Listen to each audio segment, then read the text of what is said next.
অনেক বড় একটি জঙ্গলে বাস করত একটি টুনি ও তার দুটি ছানা। বড় ছানাটির নাম ছিল টুনা আর ছোট ছানাটির নাম ছিল টিনি। তাদের দিন অনেক ভালোই কাটছিল। হঠাৎ একদিন ওই জঙ্গলে এক দুষ্টু শিয়ালের আগমন ঘটে। আর সেই দুষ্টু শিয়াল বনের সব পাখিদের ছানাদের ধরে খেয়ে ফেলছিল। শিয়ালের ভয়ে বাসা থেকে কোনো পাখি তার ছানাদের বাহির হতে দিত না। একদিন টুনা তার মা টুনিকে বলল, মা মা আর কতদিন এভাবে আমরা বাসাতে বসে থাকবো? আমরা তো এখন অনেক বড় হয়ে গেছি। আমাদের তো এখন খেলাধুলা করার সময়। আমরা যদি এখন বাহিরে বের না হই, খেলাধুলা না করতে পারি, তাহলে তো আমাদের শরীর অসুস্থ হয়ে পড়বে মা। আমার তো আর বাসাতে বসে থাকতে আর ভালো লাগে না মা। টুনা, আমার সোনা ছেলে, তুমি তো জানোই বাহিরের যে কি পরিস্থিতি। এমন খারাপ পরিস্থিতির ভেতর আমি তোমাদেরকে কিভাবে বাইরে যেতে দেই বলো বাবা আমার? না না মা, আমি তো এখন অনেক বড় হয়ে গেছি। ওই শিয়াল আমাকে আর এখন ধরতে পারবে না। আমাকে ধরতে এলে আমি ওখান থেকে দ্রুত পালিয়ে আসব। তুমি কেন মিছামিছি ভয় পাচ্ছ মা, বলো? আমি সব বুঝি বাবা। আমার মন বলে তোরা যদি বাইরে খেলতে যাস তাহলে ওই দুষ্টু শিয়াল তোদেরকে খেয়ে ফেলবে। না, তোদের বাইরে যাওয়া লাগবে না বাবা। তুই আর তোর ভাই মিলে বাসাতেই খেলাধুলা কর। আমি ততক্ষণে যাই দেখি জঙ্গলের ওই শেষ প্রান্তের কৃষি জমিতে কিছু ঘাস ফড়িংয়ের জন্ম হয়েছে। ঘাস ফড়িং কৃষি ফসল খেয়ে নষ্ট করে ফেলতেছে। আমি যাই ওখান থেকে ফড়িং শিকার করে তোদের জন্য নিয়ে আসি। তোদের জন্য আরো মজা নিয়ে আসবো। তোরা কিন্তু বাসাতেই থাকবি, খবরদার বাহির হবি না, কেমন? আচ্ছা মা, তুমি ফড়িং শিকারে যাও, আমরা কেউই বাহিরে যাব না। তুমি নিশ্চিন্তে শিকারে যাও আর আমাদের জন্য মজা আনবা। আহা, বললেই হলো যে বাহিরে যাব না। মা চলে যাওয়ার সাথে সাথে আমিও বাহিরে যাব। আমি কি তোর মতো নাকি যে ভিতর ডিম? যেভাবেই হোক আমাকে বাহিরে যেতেই হবে। ঠিক আছে, তোরা সাবধানে থাকিস। আমি যত তাড়াতাড়ি পারি ফড়িং শিকার করে নিয়ে আসবো। এ কথা বলে টুনি ফড়িং শিকারের উদ্দেশ্যে রওনা দেয়। আর এখানে টুনা মনে মনে বাহিরে যাওয়ার ফোন দিয়ে আটতে থাকে যে কিভাবে টিনার চোখ ফাঁকি দিয়ে বাহিরে যাবে। তখনই টিনা টুনাকে বলে, ভাইয়া, এই ভাইয়া, চলো আমরা একসাথে বাসায় বসে খেলাধুলা করি। মা তো বললই যে বাহিরে যাওয়া যাবে না। এই দুপুরবেলা কিসের খেলা? এখন ঘুমানোর সময়, এখন ঘুমাতে হবে। আমার এখন অনেক ঘুম পাচ্ছে। তুইও ঘুমা, আর কোনো কথা বলবি না। আমি যা বলি তাই কর। চল এখন ঘুমাই। ঠিক আছে ভাইয়া, চলো আমরা ঘুমাই। এটা যে টুনার চালাকি তা কিছুই বুঝতে পারে না টিনা। এর কিছুক্ষণ পরেই টিনা ঘুমিয়ে পড়ে। আর ওদিকে টুনা অপেক্ষায় ছিল টিনা কখন ঘুমায়। এই তো এখনই আমার বাহিরে যাওয়ার সময় হয়েছে। টিনা ঘুমিয়ে পড়েছে, আমি এখন বাহিরে যাব। আহা, কি আনন্দ আকাশে বাতাসে। এই বলে টুনা বাসার বাইরে চলে যায়। আর এদিকে টিনা কিছুই বুঝতে পারে না। টুনা বাইরে আসতে পেরে অনেক আনন্দিত হয়ে আছে আর বলে, আহা হা, বন্দি জীবন থেকে যেন মুক্তি পেলাম। কিন্তু এত বড় জঙ্গলের ভিতর আমি একা, কেমন যেন ভয় ভয় লাগতেছে। দুষ্টু শিয়াল আবার চলে আসবে না তো? আমি তো ভালো উঠতে পারি না। যদি শিয়াল চলে আসে, দূর দূর, কিসের ভয়? আমি যে এখানে একা আছি কি করে জানবে? যাই, আমি ওই নদীর ধারের কাছ থেকে ঘুরে আসি। আবার ওদিকে মার বাসায় ফেরার সময় হয়ে যাচ্ছে। মার বাসায় ফেরার আগেই আমাকে আবার বাসায় ফিরে যেতে হবে। এই বলে টুনা নদীর ধারে যাওয়ার উদ্দেশ্যে রওনা দেয়। তার বেশ কিছুক্ষণ পর টুনি ফড়িং শিকার করে বাসায় ফিরে আসে এবং দেখে টুনা বাসায় নেই আর টিনা ঘুমাচ্ছে। এই দিকে টুনি বলে, টিনা, এই টিনা, ঘুম থেকে উঠো। টিনা, ঘুম থেকে উঠো বলছি। টুনির ডাকাডাকির শব্দে টিনার ঘুম ভেঙে যায় আর বলে, মা, মা, আমার জন্য কি আনছো? মা, আমাকে দাও। টিনা, বাবা আগে বলো, তোমার ভাইয়া টুনা কোথায়? টুনাকে তো কোথাও দেখতে পাচ্ছি না। কোথায় গিয়েছে তোমার ভাইয়া টুনা? বলো বাবা। মা, আমি আর ভাইয়া তো একসাথে শুয়েছিলাম। আমি তো ঘুমিয়েও পড়েছিলাম। আমি তো কিছুই জানি না যে ভাইয়া কোথায় গেছে। মা, ভাইয়া বাইরে ঘুরতে যায়নি তো আবার? টিনার এমন কথা শুনে টুনি অনেক চিন্তায় পড়ে যায়। হ্যাঁ, তাও হতে পারে। চলো, টুনাকে খুঁজতে হবে। জানি না আমার টুনা কোথায় আছে। চলো তাড়াতাড়ি বাইরে যাই। টুনা কেমন আছে, কোথায় আছে দেখতে হবে। এই বলে টুনি তার ছানা টিনাকে নিয়ে বাসা থেকে বের হয় আর তারা টুনাকে খুঁজতে থাকে। তারা দুজনে খুঁজতে খুঁজতে জঙ্গলের অনেক গভীরে চলে আসে আর ডাকতে থাকে, টুনা, টুনা, শুনতে পাচ্ছ আমার কথা? টুনা, কোথায় তুমি? আমার কথা শুনতে পেলে সাড়া দাও। টুনা, টুনা, কোথায় তুমি বাবা? আমার কথা শুনতে পেলে সাড়া দাও। টুনার কোনো সাড়া শব্দ আসে না। এদিকে টুনি আরো অনেক চিন্তায় পড়ে যায়, আবার খোঁজার উদ্দেশ্যে রওনা দেয়। আর খুঁজতে খুঁজতে টুনির সাথে একটি কাকের দেখা হয়ে যায় আর বলে, কাক ভাই, ও কাক ভাই, তুমি কি আমার টুনাকে দেখেছো গো? আমার টুনাকে তো কোথাও খুঁজে পাচ্ছি না।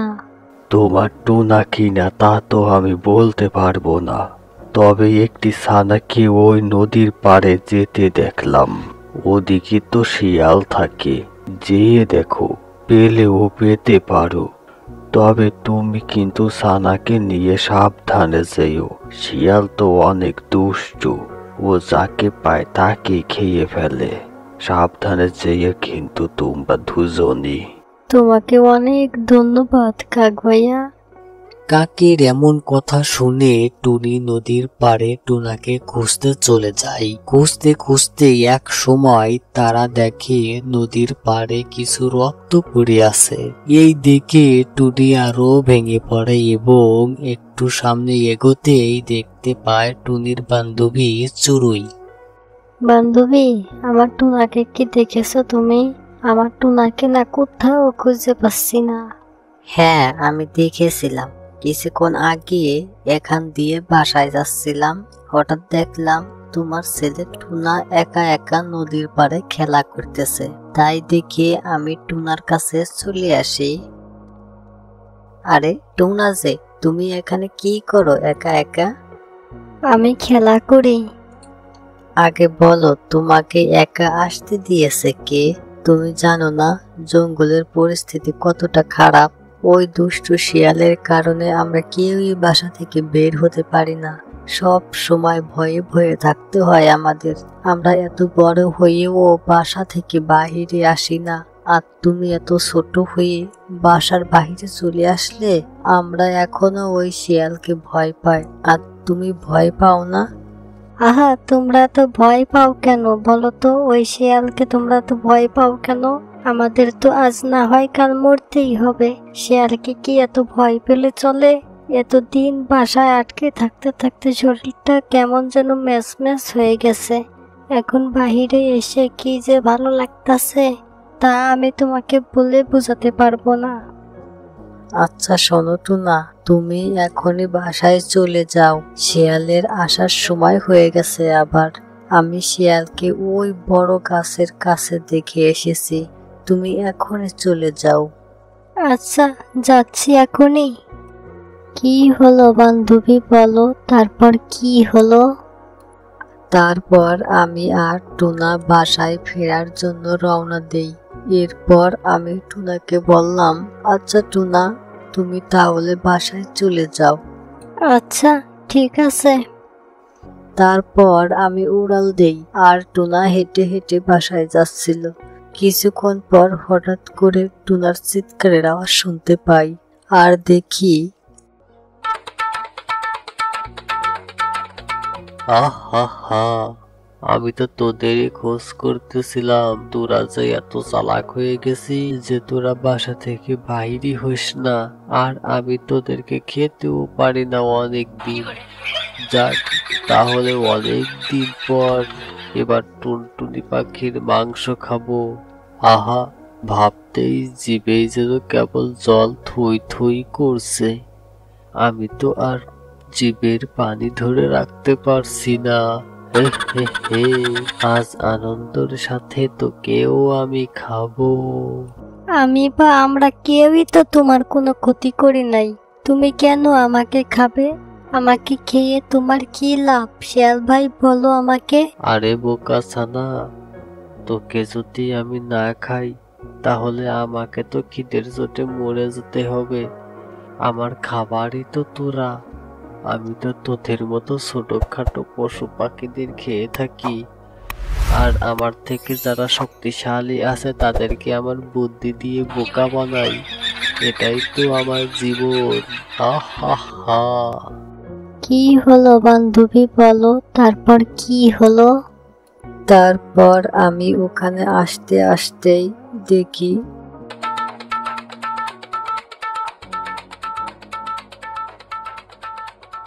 এ কেমন দিন চলে এলো। এরকম দিন আসবে আমি কখনোই ভাবিনি। টুনা তো বাসার দিকেই যাচ্ছিল। দুষ্টু শিয়াল একটু পরে আসতে পারলো না। আমার চোখের সামনে টুনাকে খেয়ে ফেললো। আমি কিছুই করতে পারলাম না। আমি কত করে বলেছিলাম যে তুই বাহিরে যাবি না, বাহিরে গেলেই শিয়াল খেয়ে ফেলবে। টুনা আমার কোনো কথা শুনলো না। আজ যদি টুনা আমার কথা শুনতো তাহলে টুনার এমন অবস্থা হতো না। আমাকে মাফ করে দাও টুনি, তুমি আমাকে মাফ করে দাও। আমার চোখের সামনেই ওই দুষ্ট শিয়াল তোমার টুনাকে খেয়ে ফেললো, আর আমি কিছুই করতে পারলাম না। বান্ধবীর কাছ থেকে সব ঘটনা শুনে টুনি অনেক ভেঙে পড়ে, আর টিনা তার মাকে বলে, মা কেঁদো না তুমি, মা কেঁদো না। আমার ভাই হত্যার প্রতিশোধ আমি নিব যেভাবেই হোক। ওই দুষ্ট শিয়ালকে আমরা সবাই মিলে কঠিন শিক্ষা দেব। না বাবা না, আমি আমার এক ছেলেকে হারিয়েছি। আমি আর তোকে হারাতে চাই না বাবা। এবার বাসায় চলো বাবা, শিয়ালের উপর প্রতিশোধ নেওয়া লাগবে না। চলো বাবা চলো, আমাদের তাড়াতাড়ি করে বাসায় ফিরে যেতে হবে। কিন্তু মা, আমি তো আমার ভাই হত্যার প্রতিশোধ চাই। কোনো কিন্তু হবে না বাবা, আমার সাথে এখনই বাসায় চলো বাবা। টিনা, তোমার মা ঠিক কথাই বলছে। তোমার মায়ের সাথে তুমি বাসায় চলে যাও। আর হ্যাঁ, অবশ্যই তুমি তোমার মায়ের কথা মেনে চলবে। আজ যদি তোমার ভাই তোমার মায়ের কথা মেনে চলতো তাহলে তোমার ভাইয়ের এমন অবস্থা হতো না। মা টুনি ও সুরইয়ের এমন কথা শুনে টিনার মন খারাপ হয়ে যায়। চলো টুনি, আমরা এখন বাসায় চলে যাই। আচ্ছা বান্ধবী, চলো আমরা এখন বাসায় চলে যাই। এখন আর আমাদের কি বা করার আছে? যা হবার তা তো হয়েই গেছে। আমরা আর কি বা করব এখন? চলো আমরা বাসায় চলে যাই। আল্লাহ তাআলার কাছে বিচার দিলাম। হে আল্লাহ, আমার সন্তান হত্যার বিচার তুমি করো। এই বলে তারা বাসায় যাওয়ার উদ্দেশ্যে রওনা দেয়। আর কিছু দূর এগোতেই হঠাৎ করে সামনে একজন বুজুর্গ দেখতে পায়, আর সেই বুজুর্গ তাদের বলে, দাঁড়াও, তোমরা দাঁড়াও, তোমরা সবাই এদিকে আসো, আমার সামনে এসে দাঁড়াও। এমন কথা শুনে তারা একটু ভয় পেয়ে যায়, আর ভয়ে ভয়ে তারা বুজুর্গর কাছে গিয়ে দাঁড়ায়। আর তখনই টুনি বুজুর্গকে বলে, আসসালামু আলাইকুম। কে আপনি? আমাদের এখানে কেন ডাকলেন? আমাদের কি কোনো ভুল হয়েছে? যদি কোনো ভুল করে থাকি তাহলে প্লিজ ক্ষমা করে দিয়েন, আমাদের শাস্তি দিয়েন না প্লিজ। তোরা আমাকে চিনবি না, আর তোদের কোনোই ভুল হয়নি। আমি তোদের ডেকেছি কারণ তোরা তোর ছেলে হত্যার কঠিন প্রতিশোধ নিতে পারিস। আমরা কিভাবে আমার ছেলে হত্যার প্রতিশোধ নিব বলেন? আমাদের তো এমন কোনো শক্তি নেই। কিভাবে ওই রাক্ষসী শিয়ালকে পরাজিত করব বলেন না প্লিজ। তোরা অনেক বোকার ভিতু। শিয়ালকে পরাজিত করতে হলে চালাক আর সাহসী হতে হবে। তোদের ভিতর থেকে তোরা কাকে বেশি সাহসী মনে করিস? আমরা তো অনেক ভয় পাই ওই শিয়ালকে। শোনো, তোমাদের দিয়ে হবে না, শুধু একজনই পারবে ওই শিয়ালকে পরাজিত করতে। কে সে বলেন না প্লিজ। এত উত্তেজিত হয়েও না, আমাকে বলতে দাও। তোমাদের ভিতর সবচেয়ে বেশি বুদ্ধিমান ও সাহসী হলো টিনা। শোনো টিনা, তোমাকে কিন্তু বেশ সমস্যার সম্মুখীন হতে হবে। তোমাকে কিন্তু হাল ছাড়লে হবে না। আচ্ছা বুজুর্গ সাহেব, বলেন আমাকে কি করতে হবে? আমি আমার ভাই হত্যার সঠিক প্রতিশোধ নিতে চাই, তা যদি আমার জীবনের বিনিময়েও হয়। বলুন আমাকে কি করতে হবে। কিন্তু টিনার যদি কোনো বিপদ হয়ে যায় তাহলে আমি কি করব? আমি তো সম্পূর্ণ একা হয়ে যাব। ভয় পেও না টুনি, টিনার সাহস আর বুদ্ধি টিনাকে বাঁচিয়ে নিবে। আর খোদা টিনাকে এই জঙ্গলের ভেতর সব থেকে বুদ্ধিমান বানিয়েছেন। খোদা তাআলার রহমত টিনার উপর সব সময় আছে, তাই টিনার কোনো ক্ষতি হবে না ইনশাআল্লাহ। বুজুর্গ সাহেব বলেন আমি কিভাবে ওই শিয়ালকে কঠিন শিক্ষা দিতে পারবো? শোনো টিনা, ওই শিয়ালকে হত্যা করার জন্য অনেকেই অনেক চেষ্টা করেছে, কিন্তু কেউ সফল হয়নি। বরঞ্চ শিয়ালের খাবার হয়েছে। খুব মন দিয়ে শোনো টিনা, ওই শিয়ালকে শাস্তি দেওয়ার জন্য ওই শিয়ালকে একটি মায়া ছানা খাওয়াতে হবে। বলুন আমি কিভাবে ওই মায়া ছানার খোঁজ করব, আর কোথায় বা পাবো ওই মায়া ছানাকে? খুব মন দিয়ে শোনো টিনা। 1 2 3, চারিদিকে বড় বড় গাছ পার হও 3 দিন। সামনে দেখো গুহা, বসে আছে কাল্লু মামা, ভেতরে পাবে মায়া ছানা।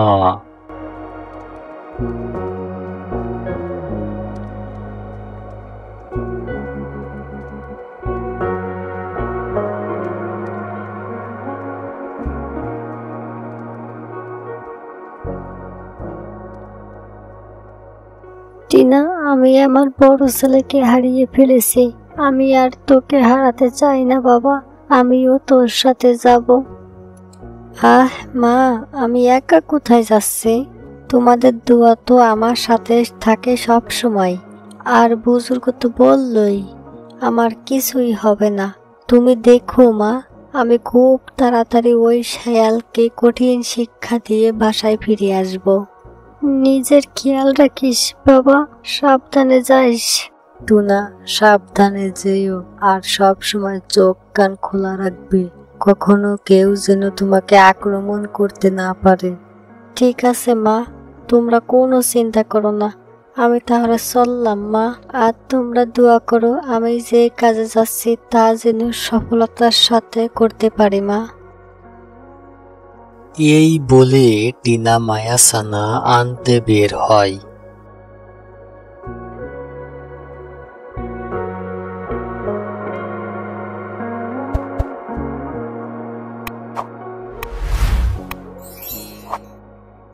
আরে বুজুর্গ আমাকে কি বলেছিল?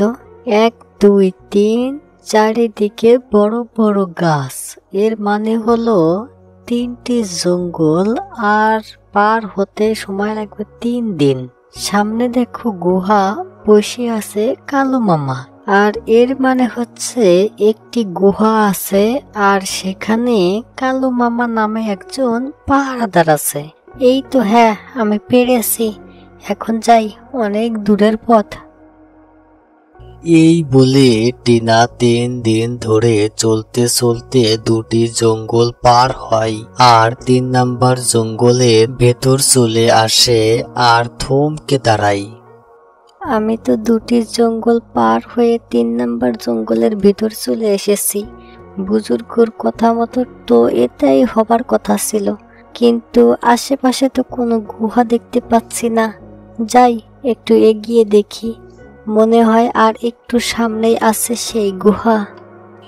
এই কথা বলে টিনা আবারও খুঁজতে থাকে, আর খুঁজতে খুঁজতে টিনা এক সময় একটা গুহা দেখতে পায়, আর গুহার সামনে একটি কাক পাহারা দিচ্ছে। কি ব্যাপার, কাক কি এত বড় হয়? আবার গুহার সামনে পাহারা দিচ্ছে মনে হচ্ছে। এটাই কি সেই গুহা? তাহলে তো এটা কালো মামা। দেখি, এগিয়ে যাই। এই বলে টিনা গুহার সামনে চলে আসে এবং কাককে বলে, আপনি কি কালো মামা? হ্যাঁ, আমি কালু মামা। কি তুমি বাসা? তোমার এখানে কি চাও তুমি বাসা? আমি টিনা, কালো মামা। আমি এখানে এসেছি মায়াসানা নিতে। আমাদের ওই পশ্চিমের জঙ্গলে এক দুষ্টু শিয়াল এসেছে। ওই দুষ্টু শিয়াল জঙ্গলের সব ছোট ছোট পশু পাখিদের ছানাদের ধরে খেয়ে ফেলতেছে। আমি এসেছি মায়াসানা নিতে, আর এই মায়াসানার মাধ্যমেই আমরা শিয়ালকে কঠিন শাস্তি দিতে পারবো। কালো মামা, তুমি কি আমাকে মায়াসানা দিবে গো? তোমার কথা শুনে অনেক ভালো লাগলো টিনা। আমার সাথে আজ 30 বছর কেউ ভয়তে কথা বলে নাই। তুমি আজ 30 বছর পর কথা বললে। আমি তোমাকে মায়াসানা দিব, কিন্তু 3টি শর্ত আছে। তুমি যদি সঠিক উত্তর দিতে পারো তাহলে তুমি পাবে মায়াসানা, আর যদি না পারো তাহলে তোমার গলা দিয়ে রক্ত উঠবে, তুমি মারা যাবে। এর আগে আরো 5 জন এভাবে মারা গেছে। আমি প্রস্তুত কালো মামা। এখন আমাকে প্রশ্ন করো, ইনশাল্লাহ আমি সব প্রশ্নের উত্তর দিব। কালো মামা, আমাকে প্রশ্ন করুন। আচ্ছা, তুমি বলো তো, তুমি যার কথা শুনে এখানে এসেছো এবং তার জন্ম কত খ্রিস্টাব্দে? সে একজন আউলিয়া ছিল, আর তার জন্ম 1360 খ্রিস্টাব্দে। তুমি সঠিক উত্তর দিয়েছো বাসা। এর পরের প্রশ্ন হলো, ইসলামের খলিফা কতজন ছিল? ইসলামের খলিফা ছিল 4 জন। তুমি সঠিক উত্তর দিয়েছো বাসা। এবং তোমার জন্য শেষ প্রশ্ন হলো, কোন নবীকে ষড়যন্ত্র করে কূপের ভিতর ফেলে দিছিল? এটার উত্তর হলো, ইউসুফ নবীকে ষড়যন্ত্র করে কূপের ভিতর ফেলে দিছিল তার ভাইয়েরা। মাশাআল্লাহ, তোমার উত্তরটি সঠিক হয়েছে, এবং এই নাও তোমার জন্য পুরস্কার স্বরূপ মায়াসানা।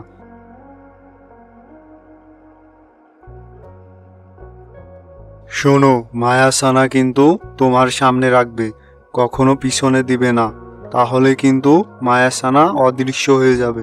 আচ্ছা কালো মামা, তোমাকে অনেক ধন্যবাদ। তাহলে আমি মায়াসানা নিয়ে যাই। তারপর টিনা মায়াসানা নিয়ে জঙ্গলের দিকে রওনা দেয়, আর সে 3 দিন পর তার নিজের জঙ্গলে এসে পৌঁছায়। তারপর টিনা শিয়ালকে খুঁজতে থাকে এবং খুঁজতে খুঁজতে এক সময় শিয়ালকে দেখতে পায় এবং শিয়াল মামা, এই দেখো তোমার জন্য কি আনিছি। আরে বাহ, মেঘনা চাইতেই যেন জল পড়তেছে, তাও ভাই একটা নয়, দুটো। এখনই এই 2টো ছানাকে অনেক মজা করে খাবো। শিয়াল মামা, তুমি অনেক ক্ষুধার্ত, তাই না মামা? হ্যাঁ রে ছানা, আমার অনেক ক্ষুধা পেয়েছে। আয় তো, তাড়াতাড়ি আয়, আমি তোদের খেয়ে আমার ক্ষুধা মিটাই। শিয়াল মামা, আমার না ছোট একটা আবদার ছিল, তুমি কি রাখবে গো? আবার কিসের আবদার? বল, তাড়াতাড়ি করে বল, কি তোর আবদার? শিয়াল মামা, আমার অনেক শখ যে তুমি কিভাবে পশু পাখির ছানাদের খেয়ে থাকো তা দেখার। মামা, এই ছানাকে তুমি খাবা? আমি দেখতাম যে তুমি কিভাবে খাও।